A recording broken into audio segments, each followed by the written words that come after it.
ام المومنین سیدہ عائشہ رضی اللہ تعالیٰ حضور صلی اللہ علیہ وآلہ وسلم کی لاڈلی زوجہ تھیں،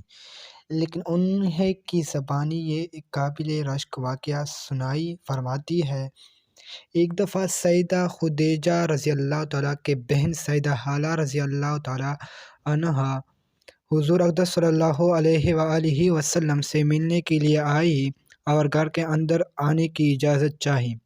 ان کی آواز، ان کا لہجہ اور ان کا بولنے کا انداز وہی تھا جو ام المومنین سیدہ خدیجۃ الکبریٰ کا تھا۔ آپ صلی اللہ علیہ وآلہ وسلم گھر میں تھے، جو ہی یہ آواز آپ کے کانوں میں پڑی تو بے اختیار آپ کو حضرت خدیجہ رضی اللہ تعالیٰ یاد آ گئی اور آپ صلی اللہ علیہ وسلم کھل اٹھے اور فرمایا، حالہ ہوگی۔ حضرت عائشہ رضی اللہ تعالیٰ فرماتی ہیں، مجھے رشک پیدا ہوا اور میں نے عرض کیا کہ آپ صلی اللہ علیہ وآلہ وسلم خدیجہ کو یاد کرتی ہے اور ان کی بے حد توصیف کرتے ہیں، اور وہ تو بری عورت تھی۔ اللہ تعالیٰ نے آپ صلی اللہ علیہ وآلہ وسلم کو ان کا نام البدل عطا فرمایا ہے۔ یہ سن کر آپ صلی اللہ علیہ وآلہ وسلم کو جلال آ گیا اور فرمانے لگے، نہیں، اللہ کی قسم، اللہ نے مجھے اس کا نام البدل عطا نہیں فرمایا۔ جب لوگ نے مجھ پر ایمان لانے سے انکار کر دیا تھا تو وہ مجھ پر ایمان لائے، جب لوگ نے مجھے جھٹلایا تو انہوں نے میری تصدیق کی، مجھے سچا کہا،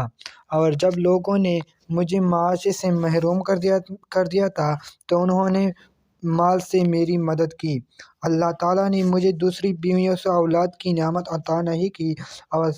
سیدہ خدیجہ سے اولاد عطا فرمائی۔ حضرت عائشہ رضی اللہ تعالیٰ فرماتی ہے کہ میں ڈر گئی اور اس روز سے عہد کر لیا کہ آئندہ حضور اقدس صلی اللہ علیہ وآلہ وسلم کے سامنے کبھی حضرت خدیجہ رضی اللہ تعالیٰ کے بارے میں کچھ نہیں کہوں گی۔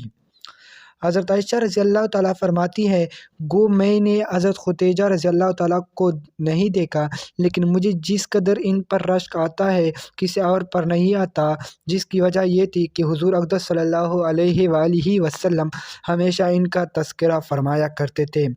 حضرت خدیجہ رضی اللہ تعالیٰ کی وفات کے بعد حضور اکرم صلی اللہ علیہ وآلہ وسلم کا معمول تھا کہ جب